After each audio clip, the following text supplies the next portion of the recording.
Hey, what's up guys? It's Ricky Moser here, and what I got for you guys today is a quick little build. Well, it's not finished yet. It's not finished yet, but it's an idea I got, okay? So, and I'm not going to tell you what it is just yet. Okay, so for this build, what you're going to want to do is you're going to need 5 or 6 shot skill, and you're going to need a lucky war dog class because it buffs that skill by 5.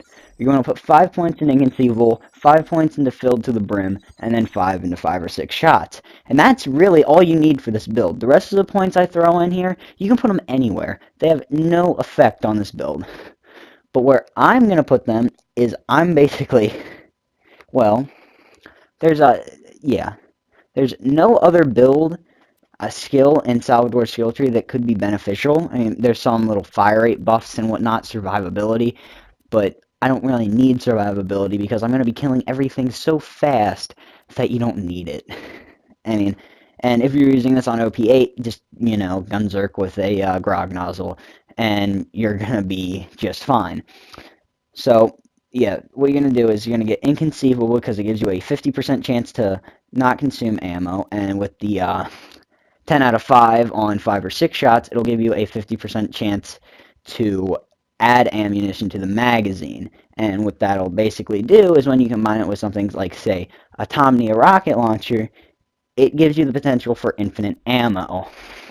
So where I'm going to put the rest of these points is, well, God, this is taking a lot longer than I thought. What am I doing? What am I doing? But no, I'm back into explaining it. And yeah, the reason you want Filled to the Brim is because it just increases the magazine size. And the bigger the magazine is, it's the better. It decreases the chance that you're going to have to reload. And reloading is not a good thing with this build.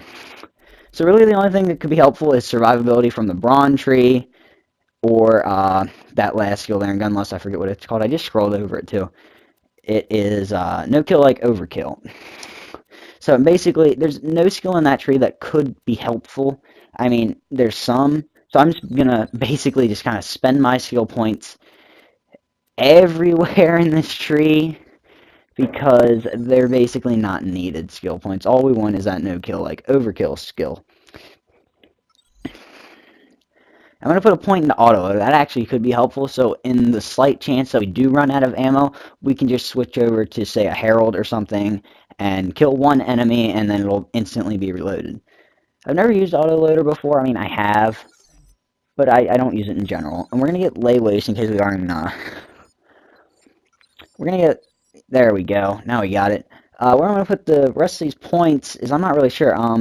Lay waste, that skill could be helpful, that extra fire rate when you get a kill. So I'm gonna put 5 out of 5 into that. Well, I will, but give me a minute.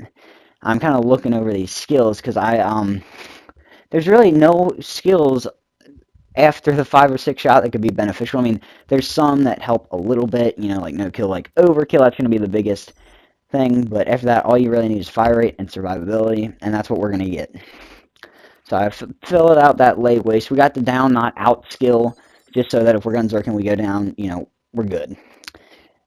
We still Gunzerk. And I'm just going to put the rest of the points into Insight for a little bit of movement speed, and into the, I forget what it's called, the tank skill tree. The tank skill, I always call it. And what we're going to do is now we're going to put this bad boy to the test. So, if I'm right, which I'm pretty sure I am, we should basically be able to stand here. You can see the bodies. I've been testing it. And we should be able to finish this challenge, killing the enemies with a single shot.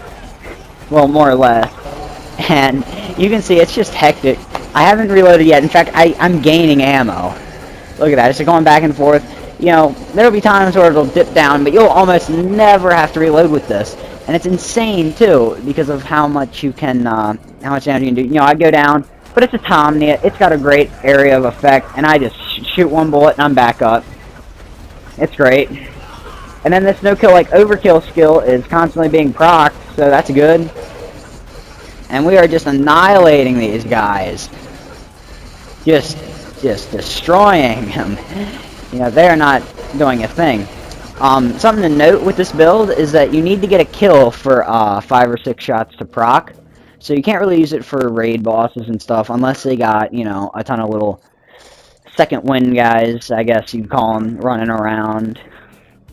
You know, so you can't really use it against bosses unless you've got a pretty solid way to get a kill. I mean, theoretically, you could use it on Pete, you could use it on Cromrax. I can't really think of any other boss that you'd use it for. You know, this is more of a mobbing type thing, and it's a good one. It's really fun. It is.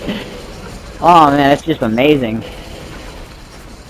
You know, you could use it on Terra, but I don't know how strong his tentacles are compared to the Tomnia.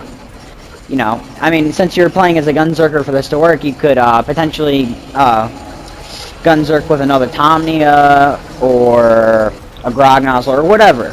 Whatever floats your boat.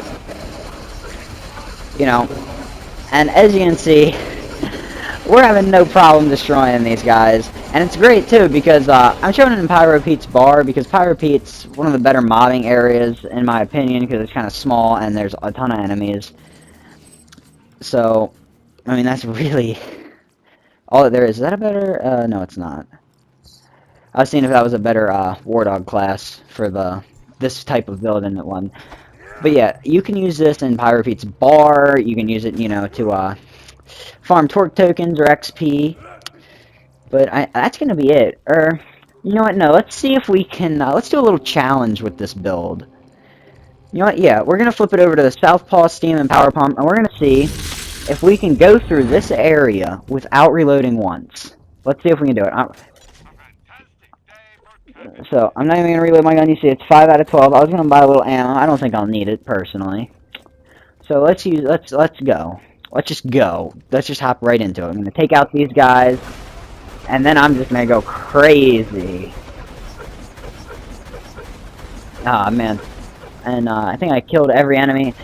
It's good for mobbing. I'm waiting for firing because I'm waiting for there to be enemies, so I'm not wasting my ammo.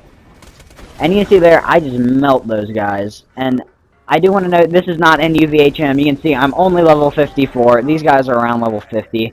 And I know you guys are probably saying, well, this isn't a good test because it's not endgame. Well, I'm going to be doing probably this exact same test when I get my Gunzerker up to level 72. As I've said, I've been re-leveling up all of my characters, and I've gotten the Gunzerker pretty good. I mean, I've been, like, devoting all my time to it, or it would have already been done.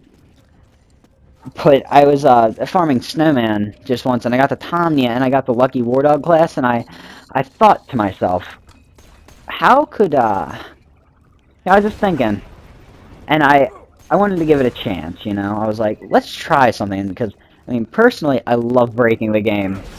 I mean, not really breaking it, I just love taking advantage of, you know, the game's mechanics and being so overpowered. And this is being overpowered. This build is overpowered. And you see I go down right here, but shoot one, I'm back up. You almost never go down with this, and when you do go down, you're going to get back up, unless it's like one of those things where, you know, you kill out all the enemies, but one of them gets that little dot damage on you. Oh, we got a Farmington's Edge. Too bad it sucks. But, no. You know, one of them get a little dot damage on you. You'll go down, there'll be nothing to second wind off of, you know. That kind of stuff will happen. But, we've only got one more of the, assassins to kill before we've done this without reloading. And this is insane. I mean, you could potentially do this with any Vladolf rocket launcher, but the Tomnia is the most powerful of the Vladolf rocket launchers. So, I'm pretty sure it's the most powerful, because the legendary Vladolf is the Mongol, and the Mongol isn't that good. It's not great. I'm pretty sure, right? Or is that in the pre-sequel? Or is it in both?